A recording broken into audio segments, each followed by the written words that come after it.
नमस्कार दोस्तों, आप सभी का स्वागत है आपके अपने YouTube channel study with Ravi पर। दोस्तों, आज की इस क्लास में हम मार्च महीने के करंट अफेयर्स के क्वेश्चन को पढ़ने जा रहे हैं। फ्रेंड्स, मार्च महीने में उत्तराखंड करंट अफेयर्स के जितने भी इंपॉर्टेंट क्वेश्चंस बने हैं वह सभी हम अपनी इस क्लास में कवर अप करेंगे। ठीक है, साथ साथ दोस्तों हमारे क्वेश्चन को डिटेल से जानेंगे जिससे आपको क्वेश्चन अच्छे से क्लियर हो जाए और आपको क्वेश्चन से रिलेटेड कोई भी डाउट ना रहे। फ्रेंड्स, हम वीकली करंट अफेयर्स की क्लास भी करते हैं। अगर आप वह क्लास नहीं देखते हैं तो प्लीज़ आप उसे ज़रूर देखिएगा, वह आपके एग्ज़ाम के लिए मोस्ट इम्पोर्टेंट है। दोस्तों, हमने उत्तराखंड पुलिस कांस्टेबल के लिए प्रैक्टिस सेट सीरीज स्टार्ट कर दी है, जिसमें हम उत्तराखंड के अंदर जितने भी अभी तक एग्ज़ाम हुए हैं, चाहे वह आपके यूकेपीएससी के द्वारा कराए गए हैं या फिर दोस्तों यूके ट्रिपल एससी के द्वारा, तो उन सभी को हम अपनी इस सीरीज़ में कवर अप करेंगे। तो आपसे रिक्वेस्ट है कि प्लीज़ आप उस सीरीज़ से ज़रूर जुड़िएगा। अभी हमने उसमें 2 प्रैक्टिस सेट कर लिए हैं। एक आपका दोस्तों स्टेनोग्राफर का पेपर सोल्व किया है और एक दूसरा दोस्तों जो 2022 में उत्तराखंड पुलिस कांस्टेबल का एग्ज़ाम हुआ था उसे सोल्व किया है। ठीक है, तो आप उन दोनों प्रैक्टिस सेट को ज़रूर देखिएगा। उसमें से दोस्तों हमने अलग अलग हिंदी की अलग वीडियो भी बनाई है। ठीक है, और दोस्तों उत्तराखंड जीके की भी एक अलग वीडियो बनाई है, तो उन्हें भी आप देख लीजिएगा। तो चलिए शुरू कर लेते हैं आज की अपनी इस क्लास को। और हाँ, आपसे रिक्वेस्ट है कि अगर आप इस पीडीएफ को लेना चाहते हैं तो आप हमारे टेलीग्राम चैनल से जुड़ सकते हैं, जिसका लिंक आपको वीडियो को डिस्क्रिप्शन बॉक्स में मिल जाएगा। तो चलिए पहला क्वेश्चन देखते हैं। पहला क्वेश्चन है, 1 अप्रैल 2025 से उत्तराखंड के 19वें मुख्य सचिव कौन प्रस्तावित हैं? सही आंसर रहेगा ऑप्शन सी, श्री आनंद वर्धन। दोस्तों, 1 अप्रैल 2025 से उत्तराखंड के 19वें मुख्य सचिव के रूप में श्री आनंद वर्धन को नियुक्त किया गया है। ठीक है, इंपॉर्टेंट क्वेश्चन है, याद रखिएगा। बात कर लें कि 18वें मुख्य सचिव कौन थे, तो दोस्तों श्रीमती राधा रतूड़ी थी। ठीक है, जो कि उत्तराखंड की पहली महिला मुख्य सचिव नियुक्त हुई थी। इनका कार्यकाल दोस्तों 31 मार्च को कंप्लीट हो गया। ठीक है, और इनके बाद अब आनंद वर्धन उत्तराखंड के नए मुख्य सचिव नियुक्त होंगे। ठीक है, तो उत्तराखंड की प्रथम महिला मुख्य सचिव राधा रतूड़ी हैं। अगर आपसे पूछ लिया जाए कि उत्तराखंड में सबसे लंबे समय तक कौन मुख्य सचिव के पद पर बने रहे, तो आपको बताना है उत्पल कुमार सिंह, जो कि 2 वर्ष 280 दिन तक पद पर रहे। सबसे छोटा कार्यकाल दोस्तों जो रहा तो वह राकेश शर्मा का रहा, जिनका कार्यकाल सिर्फ 91 दिन का था। ठीक है, तो ये भी चीज़ आप याद रखिएगा कि उत्तराखंड में सबसे छोटा कार्यकाल किस मुख्य सचिव का रहा और सबसे बड़ा कार्यकाल किसका रहा। ठीक है, पहली महिला मुख्य सचिव आपको राधा रतूड़ी याद रखनी है। वर्तमान में दोस्तों आपके आनंद वर्धन नए मुख्य सचिव नियुक्त हुए हैं। अगला प्रश्न है कि अंतरिक्ष विज्ञान प्रौद्योगिकी शिक्षा एवं नीति और 6ठे भारतीय गृह विज्ञान सम्मेलन IPSC 2025 का आयोजन 2 से 7 मार्च 2025 को उत्तराखंड के किस स्थान पर किया गया है? सही आंसर रहेगा option B, IIT Roorkee. IIT Roorkee में दोस्तों अंतरिक्ष विज्ञान प्रौद्योगिकी शिक्षा एवं नीति और 6ठे भारतीय गृह विज्ञान सम्मेलन IPSC 2025 का आयोजन किया गया। ठीक है, कब से कब तक किया गया, तो 2 से 7 मार्च के मध्य किया गया था। दोस्तों, इस आयोजन का जो विषय था तो वह स्थिरता के लिए अंतरिक्ष था। ठीक है, इसका आयोजन मतलब इस आयोजन का जो उद्देश्य था तो वह दोस्तों अंतरिम प्रौद्योगिकी का उपयोग करके जलवायु परिवर्तन, संसाधन प्रबंधन और आपदा प्रतिक्रिया जैसी वास्तविक दुनिया की समस्याओं को हल करना है। ठीक है दोस्तों, इस सम्मेलन में विशेष क्या हुआ, तो इस सम्मेलन में उत्तराखंड में अंतरिम अनुसंधान पार्क बनाने की योजना रखी गई। ठीक है, इस सम्मेलन में ही दोस्तों 20 से अधिक स्टार्टअप्स ने भी भाग लिया है। तो ये चीज़ें सब आपको याद रखनी है, इम्पोर्टेंट है। अगला प्रश्न है कि प्रधानमंत्री मातृत्व वंदना योजना में उत्तराखंड का कौन सा जिला प्रथम स्थान पर है? सही आंसर है ऑप्शन सी, पौड़ी। तो पौड़ी गढ़वाल प्रधानमंत्री मातृत्व वंदना योजना में पहले स्थान पर है। ठीक है, प्रधानमंत्री मातृत्व वंदना योजना में प्रथम प्रसव पर लाभार्थी प्रसूता की 5,000 की धनराशि दी जाएगी। और द्वितीय प्रसव पर सिर्फ बालिका के नाम पर ही प्रसूता को 6,000 रुपये की धनराशि मिलती है। ठीक है, तो ये दोस्तों इस योजना के अंतर्गत होता है, आप याद रखिएगा। इसे उत्तराखंड में 1 जनवरी 2018 को लागू किया गया था, जबकि इसे शुरू जो किया गया तो 1 जनवरी 2017 को किया गया था। नेक्स्ट क्वेश्चन है कि प्रधानमंत्री नरेंद्र मोदी द्वारा 6 मार्च 2025 को उत्तराखंड के किस धाम के शीतकालीन स्थल के दर्शन किए गए? तो ये किए गए थे दोस्तों मुखबा गंगोत्री के। ठीक है, तो मुखबा गंगोत्री धाम के 6 मार्च 2025 को प्रधानमंत्री नरेंद्र मोदी ने दर्शन किए। ठीक है, ये दोस्तों आपका उत्तरकाशी में स्थित है। नेक्स्ट क्वेश्चन है कि उत्तराखंड के किस स्थान पर नेचर फेस्टिवल होना प्रस्तावित है? तो ये दोस्तों हरसिल जो कि उत्तरकाशी में स्थित है, यहाँ पर नेचर फेस्टिवल आयोजित होना प्रस्तावित है, याद रखिएगा, इंपॉर्टेंट है। बढ़ते हैं अगले प्रश्न की ओर और क्वेश्चन है दोस्तों हमारा कि उत्तराखंड सरकार ने फिट उत्तराखंड अभियान की शुरुआत कब की है? तो ये की 12 मार्च 2025 को। 12 मार्च 2025 को उत्तराखंड सरकार ने फिट उत्तराखंड अभियान की शुरुआत की। ठीक है, प्रधानमंत्री नरेंद्र मोदी के स्वास्थ्य भारत सशक्त भारत के विजन को साकार करने के लिए उत्तराखंड सरकार ने फिट उत्तराखंड अभियान शुरू किया है। नेक्स्ट क्वेश्चन है हमारा कि उत्तराखंड गुड गवर्नेंस अवार्ड 2025 में किस जिले ने प्रथम स्थान प्राप्त किया? तो ये क्या है? नैनीताल ने। सही आंसर रहेगा ऑप्शन बी, नैनीताल दोस्तों पहले स्थान पर है, ये चीज़ आप याद रखिएगा। इसे जारी कौन करता है? तो इसे दोस्तों इंडियन मास्टर माइंड्स जारी करता है। ठीक है, नैनीताल दोस्तों जो पहले स्थान पर रहा, इसने कुल 82 स्कोर अर्जित किया। दूसरे स्थान पर देहरादून और तीसरे स्थान पर पौड़ी गढ़वाल है। नेक्स्ट क्वेश्चन है कि केंद्र सरकार ने टीबी मुक्त पंचायत पहल के तहत समुदाय आधारित प्रयासों में उत्कृष्ट प्रदर्शन करने पर किस राज्य को राष्ट्रीय पुरस्कार प्रदान किया? तो ये क्या है दोस्तों? अपने उत्तराखंड को। ठीक है, सही आंसर है ऑप्शन बी। केंद्र सरकार ने दोस्तों टीबी मुक्त पंचायत पहल के तहत समुदाय आधारित प्रयासों में उत्कृष्ट कार्य करने के लिए उत्तराखंड को प्रथम पुरस्कार दिया, राष्ट्रीय पुरस्कार भी दिया। ठीक है, अगला प्रश्न है कि जल संरक्षण अभियान 2025 के तहत सीएम पुष्कर सिंह धामी ने 28 मार्च 2025 को किस मोबाइल ऐप को लॉन्च किया? तो ये क्या है? भगीरथ ऐप को। ठीक है, तो भगीरथ ऐप को दोस्तों पुष्कर सिंह धामी ने हाल ही में लॉन्च किया है, जो कि जल संरक्षण अभियान 2025 से संबंधित है। ठीक है, मुख्यमंत्री पुष्कर सिंह धामी ने धारा मेरा, नोला मेरा, गांव मेरा, प्रयास मेरा पर आधारित भगीरथ मोबाइल ऐप का शुभारंभ किया। इस ऐप के माध्यम से लोग अपने क्षेत्र के संकटग्रस्त जल स्रोतों की जानकारी साझा कर सकेंगे और चिन्हित स्रोतों का सरकार पुनर्जीवीकरण की दशा में काम करेगी।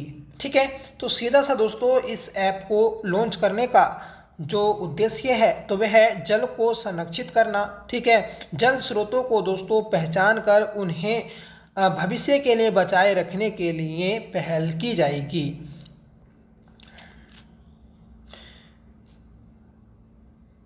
अगला प्रश्न रहेगा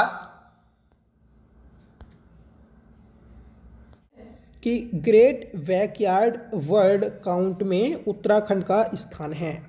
दोस्तों ग्रेट बैकयार्ड वर्ड काउंट में उत्तराखंड का स्थान दूसरा है। सही आंसर रहेगा ऑप्शन वी। हाल ही में संपन्न ग्रेट बैकयार्ड वर्ड काउंट में पश्चिम बंगाल ने प्रथम स्थान प्राप्त किया है और उत्तराखंड ने दूसरा स्थान किया है। बात करेंगे दोस्तों हम टॉप स्टेट्स की।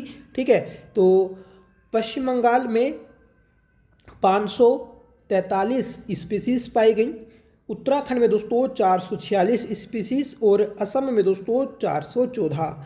चौथे स्थान पर आता है महाराष्ट्र, जहां पर 414 स्पीसीज देखने को मिलती हैं और कर्नाटक में दोस्तों 380। तो ये टॉप 5 स्टेट्स हैं जहां पर दोस्तों सबसे ज़्यादा पक्षियों की प्रजातियां पाई जाती हैं। बात कर लेंगे हम कि ग्रेट बैकयार्ड बर्ड काउंट की, तो यह दुनिया के सबसे बड़े पक्षी गणना कार्यक्रमों में से एक है जिसमें दुनिया भर के पक्षी प्रेमी भाग लेते हैं और विभिन्न प्रजातियों की गणना करते हैं। भारत ने 2013 से इस कार्यक्रम में भाग लेना शुरू किया और अब तब से यह देश में पक्षी संरक्षण और जागरूकता के लिए एक महत्वपूर्ण आयोजन बन चुका है। ग्रेट बैकयार्ड बर्ड काउंट 2025 के दौरान पश्चिम बंगाल ने 543 पक्षी प्रजातियों की गणना कर भारत में प्रथम स्थान प्राप्त किया और पश्चिम बंगाल लगातार दोस्तों 3 वर्षों से सर्वाधिक पक्षियों की प्रजाति वाला राज्य बन चुका है। नेक्स्ट क्वेश्चन देखेंगे कि उत्तराखंड बजट 2025-26 का कुल आकार कितना है। दोस्तों उत्तराखंड बजट 2025-26 का आकार 10,11,75.33 करोड़ है। ठीक है, 1,01,175.33 करोड़ का बजट 2025-26 के लिए उत्तराखंड सरकार के वित्त मंत्री प्रेमचंद अग्रवाल ने पेश किया है। ठीक है दोस्तों, यह पहला अवसर है जब उत्तराखंड राज्य सरकार ने 1 लाख करोड़ से ऊपर का बजट पेश किया है और दोस्तों जो हमारा 2001 में बजट पेश किया गया था उसका यह 24 गुना है। अगर आपने बजट वाली क्लास नहीं देखी है तो प्लीज़ आप जरूर देख लीजिएगा, ऊपर आपको आइकन में यह वीडियो मिल जाएगी। अगला प्रश्न है कि उत्तराखंड बजट 2025-26 किन 2 मॉडलों पर आधारित है। उत्तराखंड बजट दोस्तों इस साल 2 मॉडलों पर आधारित तैयार किया गया है। ठीक है, एक आता है दोस्तों ज्ञान और दूसरा आता है नमो।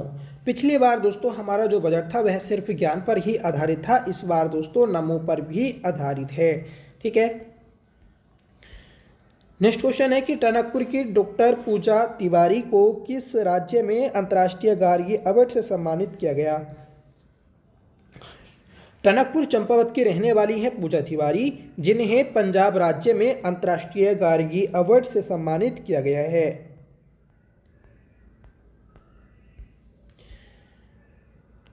अगला प्रश्न है कि गढ़वाल मंडल विकास निगम और पर्यटन विभाग के सहयोग से गंगा रिजोर्ट ऋषिकेश में योग महोत्सव का आयोजन कब किया जाएगा। तो दोस्तों इसका आयोजन किया गया था 1 से 7 मार्च के मध्य। सही आंसर रहेगा ऑप्शन बी। ठीक है, तो ये जो आपका वीक है 1 से लेकर 7 मार्च का, इस वीक को दोस्तों हम योग महोत्सव सप्ताह के रूप में मनाते हैं और हर बार दोस्तों ऋषिकेश में ही इसका आयोजन होता है। आपको याद रखना है कि यह किसके सहयोग से बनाया गया, तो दोस्तों गढ़वाल मंडल विकास निगम और उत्तराखंड पर्यटन विभाग के द्वारा। ठीक है, तो गढ़वाल मंडल विकास निगम, ठीक है, गढ़वाल मंडल विकास निगम और पर्यटन विभाग के सहयोग से गंगा रिजोर्ट ऋषिकेश में 1 से 7 मार्च तक योग महोत्सव का आयोजन किया गया। अंतर्राष्ट्रीय योग सप्ताह का शुभारंभ संत स्वामी चिदानंद सरस्वती मुनि और उत्तराखंड के कैबिनेट मंत्री सुबोध उनियाल ने संयुक्त रूप से किया है। उत्तराखंड जनजातीय महोत्सव 2025 में उत्तराखंड आदि गौरव सम्मान पुरस्कार 2025 से किन लोक गायकों को सम्मानित किया गया। मोस्ट इंपोर्टेंट क्वेश्चन है, याद रखिएगा कि हाल ही में आदि गौरव सम्मान पुरस्कार 2025 से नरेंद्र सिंह नेगी और किशन महिपाल को सम्मानित किया गया है। ठीक है, उत्तराखंड जनजातीय महोत्सव 2025 का आयोजन दोस्तों देहरादून में किया गया था। ठीक है, गोविंद घाट से हेमकुंड साहिब जी रोपवे प्रोजेक्ट को केंद्र ने मंजूरी दे दी है। यह किस जनपद में है। फ्रेंड्स, गोविंद घाट से हेमकुंड साहिब तक जो आपका रोपवे प्रोजेक्ट बनकर तैयार होना है उसके लिए केंद्र सरकार ने हाल ही में मंजूरी दी। ये रोपवे दोस्तों आपका चमोली में बनने जा रहा है। हाल ही में केंद्रीय कैबिनेट ने उत्तराखंड में 2 प्रमुख रोपवे परियोजनाओं सोनप्रयाग केदारनाथ 12.9 किलोमीटर और गोविंद घाट हेमकुंड साहिब जी 12.4 किलोमीटर को स्वीकृति दी है। उद्देश्य दोस्तों तीर्थ यात्रा की सुगमता को बढ़ाना और भारत के उत्तराखंड में पर्यटन को बढ़ावा देना है। ठीक है, उत्तराखंड साहित्य गौरव सम्मान 2024 का आयोजन किसके द्वारा किया गया है? तो ये दोस्तों उत्तराखंड भाषा संस्थान के द्वारा आयोजित किया गया। सही आंसर रहेगा ऑप्शन ए। ठीक है, उत्तराखंड साहित्य गौरव सम्मान 2024 के अंतर्गत अलग अलग प्रकार के दोस्तों पुरस्कार दिए जाते हैं। मुख्यमंत्री पुष्कर सिंह धामी ने IRDT सभागार सर्वे चौक देहरादून में उत्तराखंड भाषा संस्थान द्वारा आयोजित उत्तराखंड साहित्य गौरव सम्मान 2024 समारोह में प्रतिभाग कर विभिन्न साहित्यकारों एवं भाषाविदों को सम्मानित किया है। इस अवसर पर मुख्यमंत्री ने उत्तराखंड साहित्य गौरव सम्मान 2024 के अंतर्गत अनेक प्रकार के पुरस्कार वितरित किए। ठीक है, इन पर भी दोस्तों एक नज़र मार लेते हैं। तो उत्तराखंड साहित्य भूषण सम्मान की बात करें तो यह सुभाष पंत को दिया गया। सुमित्रा नंदन पंत पुरस्कार डॉक्टर दिनेश पाठक को दिया गया। गुमानी पंत पुरस्कार से गोपाल दत्त भट्ट को सम्मानित किया गया। भजन सिंह पुरस्कार से कुलानंद घनसाला को सम्मानित किया गया। गोविंद चातक पुरस्कार से श्रीमती सुनीता चौहान को, ठीक है, प्रोफेसर उन्वान चिश्ती पुरस्कार से सगीर उल्लाह को सम्मानित किया गया। गोरा पंत शिवानी पुरस्कार से दोस्तों श्रीमती समा खान को सम्मानित किया गया है। मंगलेश डबराल पुरस्कार की बात करें तो यह आपका सतीश डिमरी को दिया गया। महादेवी वर्मा पुरस्कार से शशि भूषण बडोनी को सम्मानित किया गया। सलेश मटियानी पुरस्कार 2024 ये दोस्तों ललित मोहन रयाल को दिया गया है। ठीक है, ललित मोहन रयाल के द्वारा एक पुस्तक लिखी गई थी दोस्तों, जिस पर हमने कई बार चर्चा की। पुस्तक का नाम है कि वो 17 दिन, जो कि सिलक्यार सुरंग पर आधारित है। ठीक है, डॉक्टर पीताम्बर दत्त वड़तवाल पुरस्कार से नीरज कुमार नेथानी को सम्मानित किया गया। बहादुर बोरा बंधु पुरस्कार से महेंद्र ठुक राठी को सम्मानित किया गया है। शेर सिंह बिष्ट, जिन्हें अनपढ़ कहते हैं, इस पुरस्कार से मोहन चंद्र जोशी को सम्मानित किया गया। भवानी दत्त थपलियाल सती पुरस्कार से वीरेंद्र पवार को सम्मानित किया गया। फ्रेंड्स, हम जितने भी ये पुरस्कार पढ़ रहे हैं तो प्लीज़ आप इसे अपनी एक कॉपी पर जरूर लिख लीजिएगा और 2-3 बार इसे आप रीड करेंगे तो आपको ये अच्छे से क्लियर हो जाएगा, क्योंकि बार बार पूछा जाता है कि सलेश मटियानी पुरस्कार किसे दिया गया है। ठीक है, या फिर सुमित्रा नंदन पुरस्कार किसे दिया गया, महादेवी पुरस्कार किसे दिया गया, विद्यासागर नोटियाल पुरस्कार किसे दिया गया। ठीक है, तो आपको बताना है अनूप सिंह को। गिरीश तिवारी गिरदा पुरस्कार दोस्तों पवनेश ठुकराठी को दिया गया। ठीक है, कन्हैया ढंडरियाल पुरस्कार से मदन मोहन डुक लाड़ को दिया गया। ठीक है, भवानी दत्त थपलियाल सती पुरस्कार वीरेंद्र पवार को दिया गया है। ठीक है, भैरव दत्त धूलिया पुरस्कार से MR ध्यानी को सम्मानित किया गया। ठीक है, तो याद रखिएगा आप, ये भी इम्पोर्टेंट है। तो सभी पुरस्कार हमने जो दोस्तों आपके उत्तराखंड भाषा संस्थान के द्वारा आयोजित कार्यक्रम में वितरित किए गए थे। ठीक है, और कार्यक्रम का नाम था उत्तराखंड साहित्य गौरव सम्मान 2024। ठीक है, अगला प्रश्न देखेंगे कि प्रधानमंत्री मातृत्व वंदना योजना में प्रदेश में पहला स्थान निम्न में से है। उत्तराखंड में संचालित है प्रधानमंत्री मातृत्व वंदना योजना। इस योजना में पौड़ी गढ़वाल जिला टॉप पर है। सही आंसर रहेगा ऑप्शन बी। फ्रेंड्स, हम जल्द ही आपकी रैंकिंग वाली क्लास लेकर आएंगे। ठीक है, जो हाल ही में नवीनतम रैंक जारी की गई हैं उत्तराखंड सरकार के द्वारा या फिर देश में उत्तराखंड का जो भी स्थान मिला है किसी भी रैंक में, तो उस सभी को अपडेट कर हम अपनी नई क्लास लेकर आएंगे। ठीक है, तो उसे आप जरूर देख लीजिएगा। केंद्र सरकार ने दोस्तों 1 जनवरी 2017 को प्रधानमंत्री मातृत्व वंदना योजना को शुरू किया था। इस योजना को उत्तराखंड में जनवरी 2018 से लागू किया गया था। PM मातृत्व वंदना योजना में केंद्र सरकार की ओर से गर्भवती महिलाओं को पहले बच्चे के जन्म में 5,000 रुपये की धनराशि दी जाती है। वहीं दूसरे बार बेटी के जन्म होने पर 6,000 रुपये की धनराशि दी जाती है। अगला प्रश्न है कि हाल ही में उत्तराखंड प्रगतिशील किसान सम्मान से कितनी महिलाओं को नवाजा गया। तो हाल ही में दोस्तों ये आपका सम्मान दिया गया था, जिससे उत्तराखंड की 28 महिलाओं को सम्मानित किया गया। ठीक है, दोस्तों कृषि और बागवानी सेक्टर में उल्लेखनीय प्रदर्शन कर रही उत्तराखंड की 28 महिलाओं को प्रगतिशील किसान सम्मान 2025 से नवाजा गया। इसमें उत्तरकाशी की 4 और बाकी जिलों की 2-2 महिलाओं को सम्मानित किया गया। ठीक है, तो 4 देखिए उत्तरकाशी की, बाकी बचे 12 जिले, उन 12 जिले में 2-2 महिलाओं को सम्मानित किया गया। ठीक है, तो टोटल महिला को सम्मानित किया गया है 28। हाथीगढ़ कला स्थित सर्वे ऑफ इंडिया के ऑडिटोरियम में कृषि एवं कृषक कल्याण मंत्री गणेश जोशी और हंस फाउंडेशन की संस्थापक माता मंगला ने संयुक्त रूप से महिलाओं को सम्मानित किया। आपको याद रखना है कि कृषि मंत्री कौन है वर्तमान में उत्तराखंड के, तो दोस्तों गणेश जोशी हैं। आगे प्रश्न देखेंगे।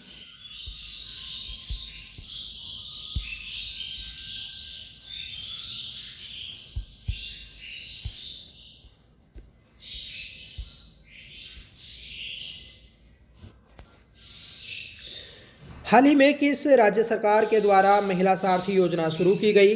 तो हाल ही में दोस्तों उत्तराखंड सरकार के द्वारा महिला सारथी योजना शुरू की गई है। महिला सारथी योजना ये दोस्तों 8 मार्च को अंतर्राष्ट्रीय महिला दिवस के अवसर पर शुरू की गई थी। इस योजना के अंतर्गत क्या होगा? इस योजना के अंतर्गत दोस्तों कमजोर, विधवा और परित्यक्त महिलाओं को वाहन चालन करने का प्रशिक्षण दिया जाएगा और उन्हें दोस्तों निःशुल्क वाहन भी उपलब्ध कराए जाएंगे। ठीक है, इस योजना का उद्देश्य महिलाओं को आर्थिक रूप से सशक्त बनाना और उन्हें स्वावलंबी बनाना है। ठीक है, तो 8 मार्च को दोस्तों अंतर्राष्ट्रीय महिला दिवस मनाया जाता है। उसी के अवसर पर मुख्यमंत्री पुष्कर सिंह धामी ने इस योजना को शुरू किया है। अगला प्रश्न है कि आरुषि निशंक को 2025 में किस श्रेणी में सम्मानित किया गया? आरुषि निशंक ये दोस्तों रमेश पोखरियाल निशंक की पुत्री हैं। ठीक है, जो कि एक उद्यमी, ठीक है, डायरेक्टर और दोस्तों आपकी अभिनेत्री हैं। ठीक है, तो इन्हें सबसे शक्तिशाली महिलाओं में शामिल किया गया है। प्रसिद्ध उद्यमी, अभिनेत्री, निर्माता और पर्यावरणविद सुश्री आरुषि निशंक को 2025 में कुलीन सबसे शक्तिशाली महिलाओं में से एक के रूप में सम्मानित किया गया। अगला प्रश्न है कि वीना चौहान को निम्नलिखित में से कौन से पुरस्कार से सम्मानित किया गया? तो इन्हें पायनियर महिला उद्यमी पुरस्कार और direct selling digital transformation award से सम्मानित किया गया है। तो सही आंसर रहेगा ऑप्शन बी। अंतर्राष्ट्रीय महिला दिवस 2025 के उपलक्ष्य में भारत सरकार, दिल्ली सरकार व डायरेक्ट सेलिंग इंडस्ट्री के तत्वाधीन में आयोजित वुमेन एंटरप्रेन्योरशिप समिट नई दिल्ली में आयोजित की गई। ठीक है, इस कार्यक्रम में ग्राम सभा गडोली विकासखंड चिलियानी सोन निवासी वीना चौहान को direct selling digital transformation award व पायनियर महिला उद्यमी पुरस्कार से सम्मानित किया गया। फ्रेंड्स, अगर आपको वीडियो पसंद आए तो प्लीज़ वीडियो को लाइक करिएगा, दोस्तों में शेयर करिएगा। अगर आप हमारे चैनल पर पहली बार विजिट कर रहे हैं तो प्लीज़ चैनल को सब्सक्राइब कर लीजिएगा, आपसे रिक्वेस्ट है। ठीक है, अगला प्रश्न है कि उत्तराखंड सरकार ने किस अभियान की शुरुआत की है ताकि नागरिकों को संतुष्ट आहार, नियमित व्यायाम और स्वस्थ जीवन शैली अपनाने के लिए प्रेरित किया जा सके? तो ये कार्यक्रम है फिट उत्तराखंड अभियान। राइट आंसर रहेगा ऑप्शन सी। प्रधानमंत्री नरेंद्र मोदी के स्वस्थ भारत, सशक्त भारत के विजन को साकार बनाने के लिए उत्तराखंड सरकार ने फिट उत्तराखंड अभियान की शुरुआत की है। इस अभियान के तहत नागरिकों को संतुलित आहार, नियमित व्यायाम और स्वस्थ जीवन शैली अपनाने के लिए प्रेरित किया जाएगा। नेक्स्ट क्वेश्चन है कि हाल ही में भू कानून कौन से राज्य में पारित किया गया? तो दोस्तों आप सभी जानते हैं कि उत्तराखंड में एक सख्त भू कानून लागू किया गया है। तो सही आंसर रहेगा ऑप्शन ए अपना उत्तराखंड। ठीक है, जो भू कानून लागू किया गया इसमें जो दोस्तों शर्तें हैं उन्हें आप याद रखिएगा कि जो आपकी 11 पर्वतीय जिले हैं, ठीक है, तो इनमें इसे लागू किया गया है। ठीक है, 2 जिले हरिद्वार और उधम सिंह नगर इनमें लागू नहीं किया गया। लागू नहीं होने का मतलब यह है कि यहाँ पर आप बागवानी या कृषि के लिए भूमि खरीद सकते हैं। ठीक है, और पहाड़ी क्षेत्र में आप भूमि नहीं खरीद सकते। पहाड़ी क्षेत्रों में दोस्तों आप सिर्फ रहने के लिए जगह खरीद सकते हैं। ठीक है, उसके लिए भी दोस्तों जब भी आप खरीदेंगे तो उसकी अच्छे से छानबीन होगी, तब जाके वह जमीन आपके नाम हो पाएगी।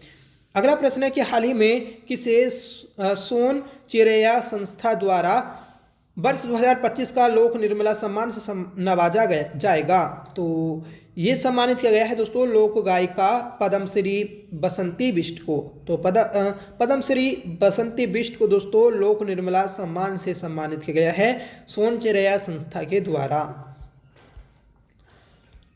नेक्स्ट क्वेश्चन देखेंगे।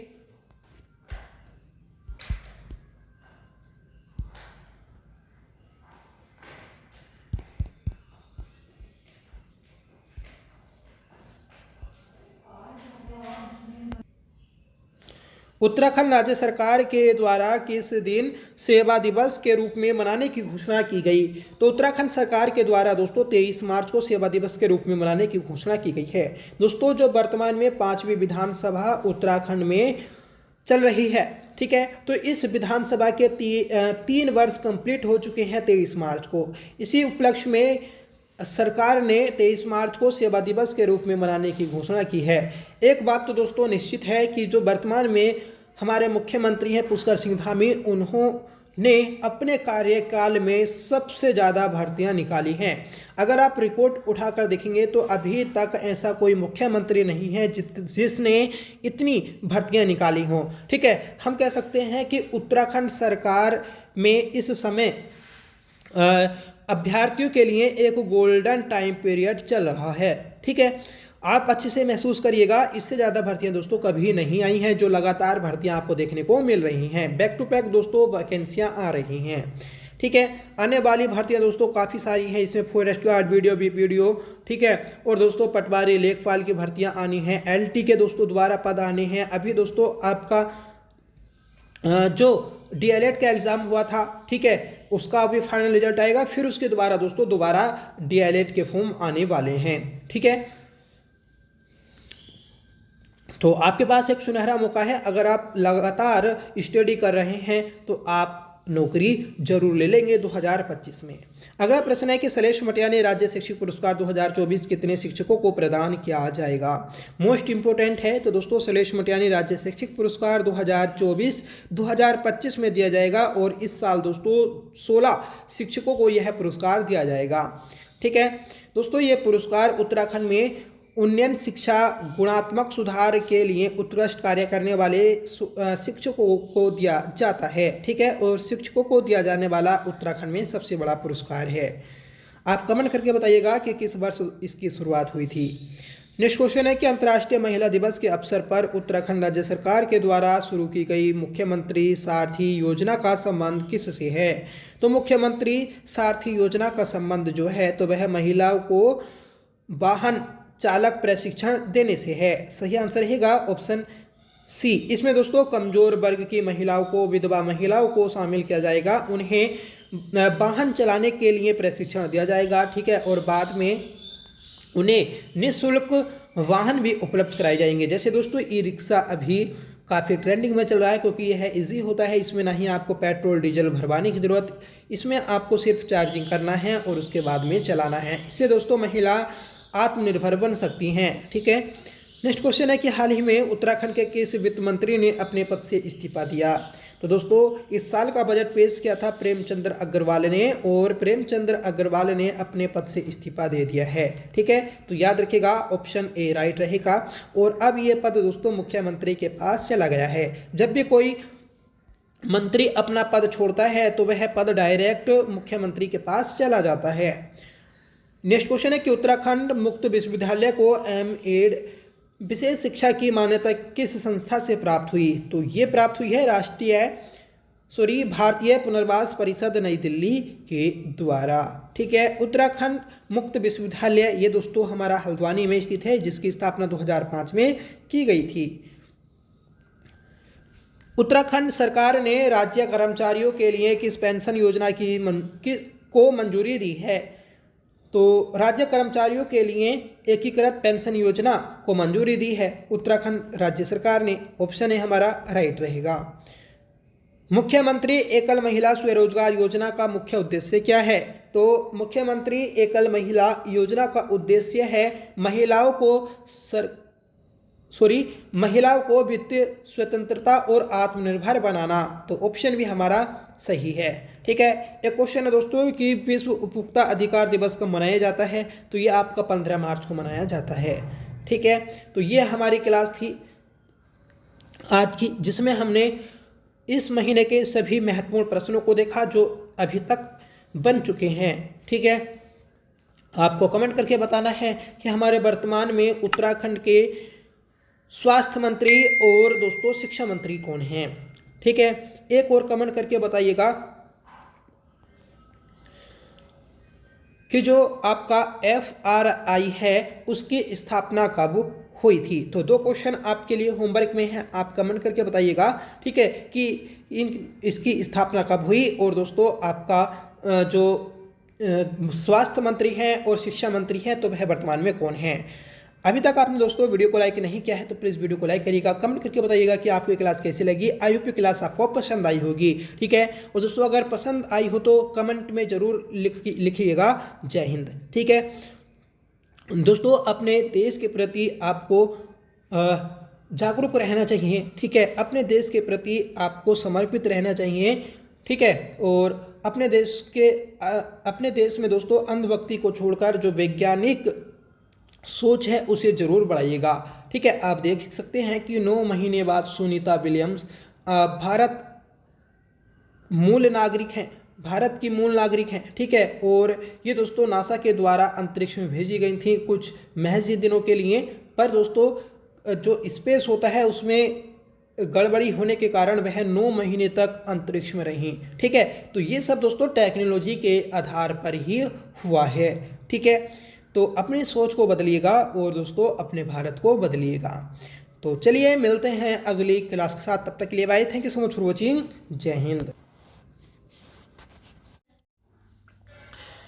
उत्तराखंड के किस जनपद में नक्षत्र भवन बनाने की घोषणा की गई? सही आंसर रहेगा ऑप्शन डी पिथौरागढ़। पिथौरागढ़ जनपद में राज्य का पहला नक्षत्र भवन बनाने की घोषणा की गई है। ठीक है, याद रखिएगा दोस्तों, डेडीहाट पिथौरागढ़ में प्रदेश का पहला नक्षत्र भवन बनेगा। इसके भीतर कृत्रिम ब्रह्मांड और सौर मंडल बनेगा। इसमें विद्यार्थी ब्रह्मांड, तारों, सितारों के साथ ही खगोलीय घटनाओं से जुड़ी रहस्यमयी दुनिया की हर जानकारी प्राप्त कर सकेंगे। उन्हें खगोलीय विज्ञान का विस्तृत ज्ञान मिल सकेगा। ठीक है, तो याद रखिएगा, इंपॉर्टेंट क्वेश्चन है। इससे पहले दोस्तों एक क्वेश्चन बना था कि राज्य में नक्षत्र सभा का आयोजन कहाँ किया गया। तो नक्षत्र सभा का जो आयोजन किया गया था तो वह आपका मसूरी में किया गया था, और यह क्वेश्चन दोस्तों क्लर्क के एग्जाम में भी पूछा गया था। ठीक है, अगला प्रश्न है कि प्रदेश में टीबी मुक्त भारत के संकल्प का 100 दिन का घर घर जाकर अभियान चलाया गया। इसमें प्रदेश भर में कौन सा जिला पहले स्थान पर है? ठीक है, तो सही आंसर रहेगा ऑप्शन ए चंपावत। चंपावत दोस्तों टीबी मुक्त बनने वाला राज्य का पहला जनपद बन चुका है, मतलब इस मामले में दोस्तों पहले स्थान पर है। ठीक है, भारत में 100 दिन का घर घर जाकर एक अभियान चलाया गया था टीबी मुक्त भारत बनाने का। ठीक है, और इस मामले में ही दोस्तों हमारा चंपावत जनपद पहले स्थान पर है। दूसरे स्थान की बात करेंगे तो देहरादून दूसरे स्थान पर है, और तीसरे स्थान पर है दोस्तों रुद्रप्रयाग। ठीक है, अगला प्रश्न है कि हिमस्खलन से होने वाली मौतों में भारत दुनिया में कौन से स्थान पर है? दोस्तों हिमस्खलन से होने वाली मौतों में भारत दुनिया में दूसरे स्थान पर है। सही आंसर रहेगा ऑप्शन बी। पहले स्थान पर कौन है? तो दोस्तों पहले स्थान पर है अफगानिस्तान। अफगानिस्तान में दोस्तों हिमस्खलन सबसे ज़्यादा होता है, और वहाँ पर इस हिमस्खलन में मौत सबसे ज़्यादा होती हैं। ठीक है फ्रेंड्स, आपने देखा होगा कि जो क्लर्क का रिजल्ट आया, इतनी कट ऑफ दोस्तों किसी ने भी अनुमानित नहीं की थी कि क्लर्क की टाइपिंग के लिए कट ऑफ इतनी हाई जाएगी। ठीक है, पर दोस्तों जो एग्ज़ाम दिया था तो वह लगभग 95,000 लोगों ने एग्ज़ाम दिया था और 95,000 लोगों में से 1866 कैंडिडेट्स का चयन हुआ है टाइपिंग के लिए। ठीक है, तो आप एक बस यही सोच सकते हैं कि 100% में से सिर्फ 2% बच्चों का ही सिलेक्शन होना था। ठीक है, तो ये तो दोस्तों जाहिर है कि इतने सारे बच्चों ने एग्ज़ाम दिया, उसमें से सिर्फ 2% बच्चों का ही चयन होना था, इसलिए कट ऑफ हाई गई। पेपर भी दोस्तों आपका हार्ड तो था, पर इतना हार्ड नहीं था। अगर पढ़ने वाला बच्चा उसे अच्छे से सोल्व करता तो 65 से 70 के बीच में आराम से मार्क्स ले आता। ठीक है, तो यही कारण था कि मेरिट इतनी हाई गई। अब आपको करना क्या है कि भविष्य में आप जो एवरेज मार्क्स है 60 से 65, इसे क्रॉस करके आप सेफ जोन में, ठीक है, अपने मार्क्स लेकर आएँ। तो इसके लिए क्या करना होगा, आपको करंट अफेयर्स अच्छे से पढ़ना होगा, कंप्यूटर अच्छे से पढ़ना होगा, ठीक है, रीजनिंग अच्छे से करनी होगी। ठीक है, तो ये 3-4 चीज़ें होती हैं जिसे बच्चे नहीं करते हैं। जो पढ़ने वाले बच्चे होते हैं वही दोस्तों उसे अच्छे से करके जाते हैं, जो एवरेज बच्चे होते हैं तो वह इसे छोड़ जाते हैं। ठीक है, रीजनिंग कभी ढंग से नहीं पढ़ते, करंट अफेयर्स ढंग से नहीं पढ़ते, ठीक है, कंप्यूटर नहीं पढ़ कर जाते। तो अगर आप ये सभी छोटे छोटे सब्जेक्ट पढ़कर जाते हैं तो आप दोस्तों आराम से एक टॉपर लिस्ट में आ सकते हैं। ठीक है, जो 70+ की श्रेणी के बच्चे होते हैं उसमें आप शामिल हो सकते हैं। तो कहीं ना कहीं दोस्तों एक यही फैक्टर होता है कि आप इन छोटे छोटे सब्जेक्ट को छोड़ देते हैं तो आप दोस्तों सिर्फ एवरेज मार्क्स हिला कर रह जाते हैं, और जब कट ऑफ लगती है तो उसमें आपका सिलेक्शन सिर्फ पॉइंटों से रह जाता है। ठीक है, तो इस चीज़ की गलती से बचने के लिए आपको दोस्तों अभी से अच्छे से प्रयास करना होगा, अपनी तैयारी को अच्छे से करना होगा। जो दोस्तों ज़्यादा मार्क्स लेकर आते हैं, अगर आप उनसे बातचीत करेंगे, उनसे पूछेंगे तो आपको वह यही सलाह देंगे। ठीक है, तो जिनका भी दोस्तों क्लर्क में चयन हुआ था उन सभी को दोस्तों शुभकामनाएं। आप टाइपिंग अच्छे से करना, सिलेक्शन हो या नहीं हो फाइनल में वो मैटर नहीं रखता। आप दोस्तों टाइपिंग देने के लिए जाना और टाइपिंग देकर आते हैं तो दोस्तों आपको एक एक्सपीरियंस भी मिलेगा कि टाइपिंग वहां पर किस प्रकार से होती है, जिससे भविष्य में कभी आपका चयन हो दोबारा क्लर्क में तो आपको दोस्तों किसी भी प्रकार की प्रॉब्लम ना हो। ठीक है, तो आपसे रिक्वेस्ट है कि प्लीज आप करंट अफेयर्स को प्रॉपर पढ़ा करें। अगला क्वेश्चन देख लेते हैं कि हाल ही में उत्तराखंड की कितनी महिलाओं को सहकारिता शक्ति सम्मान से सम्मानित किया गया। तो देखिए, हाल ही में उत्तराखंड की 35 महिलाओं को सहकारिता शक्ति सम्मान से सम्मानित किया गया है। ठीक है, तो आपको ऑप्शन ए याद रखना है। अगला प्रश्न है कि हाल ही में खेलो इंडिया वुमेन्स लीग का आगाज किया गया। तो खेलो इंडिया वुमेन्स लीग का आगाज जो किया गया तो वह हल्द्वानी में किया गया था। सही आंसर रहेगा ऑप्शन बी। नेक्स्ट क्वेश्चन है कि 100 ताकतवर भारतीयों की लिस्ट में मुख्यमंत्री धामी कौन से स्थान पर हैं, या इन्हें कौन सा स्थान मिला। तो दोस्तों भारत के 100 ताकतवर पावरफुल व्यक्तियों की एक लिस्ट बनाई गई जिसमें मुख्यमंत्री धामी को 32वां स्थान मिला है। सही आंसर रहेगा ऑप्शन सी। इंपॉर्टेंट क्वेश्चन है क्योंकि दोस्तों जो आयोग है वो सरकार से रिलेटेड क्वेश्चन अक्सर पूछ लेता है। ठीक है, क्योंकि आयोग जो है तो वह सरकार के अंडर में ही कार्य करता है और सरकार के जो सरकार से रिलेटेड क्वेश्चन बने होते हैं तो उन्हें दोस्तों अक्सर पूछ लेता है। ठीक है, अगला प्रश्न है कि हिमालय पर ओम की आकृति वाला एक और पर्वत किस जनपद में खोजा गया। तो ओम पर्वत की भांति एक और पर्वत खोजा गया है जो कि आपका पिथौरागढ़ में है। सही आंसर रहेगा ऑप्शन डी। ठीक है, और इसकी आकृति दोस्तों जो पहला वाला ओम पर्वत था उससे भी बड़ी है। जब दोस्तों दोपहर की धूप होती है लगभग 12-1 बजे तो ये अच्छे से चमकता है। ठीक है, याद रखिएगा आप। और ये दोस्तों पिथौरागढ़ के डेडी हाट के पूर्व की दिशा में नजर आया है। अगला प्रश्न है कि हाल ही में चिपको आंदोलन दिवस कब मनाया गया। ठीक है, तो चिपको आंदोलन दिवस जो मनाया गया तो वह दोस्तों 26 मार्च को मनाया गया है। सही आंसर रहेगा ऑप्शन ए। आप सभी जानते हैं कि 26 मार्च 1974 को उत्तराखंड में अंगू के वृक्ष की कटाई को रोकने के लिए चिपको आंदोलन चलाया गया था। ठीक है, चिपको आंदोलन जो चलाया था तो वह दोस्तों गोरा देवी के द्वारा चलाया गया था, जिसलिए इन्हें चिपको वुमेन के नाम से जाना जाता है। ठीक है, याद रखिएगा। और इसकी शुरुआत जो हुई थी चिपको आंदोलन की, तो वह रेणी गांव से हुई थी जो कि चमोली में स्थित है। थी दोस्तों आज की हमारी क्लास, जिसमें हमने मार्च महीने के सभी महत्वपूर्ण प्रश्नों को कवर अप किया है। दोस्तों हम मंथली करंट अफेयर्स की क्लास करते हैं। आप जनवरी फरवरी महीने के करंट अफेयर्स की क्लास भी देख सकते हैं। साथ ही साथ दोस्तों हम वीकली करंट अफेयर्स भी करते हैं। ठीक है, हर वीक में दोस्तों Uttarakhand current affairs, national international current affairs भी दोस्तों किया जाता है। ठीक है फ्रेंड्स, आज की इस क्लास का जो होमवर्क रहेगा, जिसका आंसर आपको कमेंट करके बताना होगा। क्वेश्चन है कि शैलेश मटियानी राज्य शिक्षक पुरस्कार 2024 कितने शिक्षकों को प्रदान किया जाएगा। ठीक है, तो 4 ऑप्शन आपको दिए हैं, सही आंसर आपको कमेंट करके बताना होगा कि इस क्वेश्चन का सही आंसर क्या रहेगा। साथ ही साथ बताइएगा कि आपकी क्लास कैसी लगी। आई होप क्लास आपको पसंद आई होगी। अगर आपको पसंद आई हो तो प्लीज़ इसे लाइक करिएगा, दोस्तों में शेयर करिएगा। ठीक है, तो चलिए मिलते हैं नेक्स्ट क्लास के साथ। तब तक के लिए bye, thank you so much for watching. जय हिंद।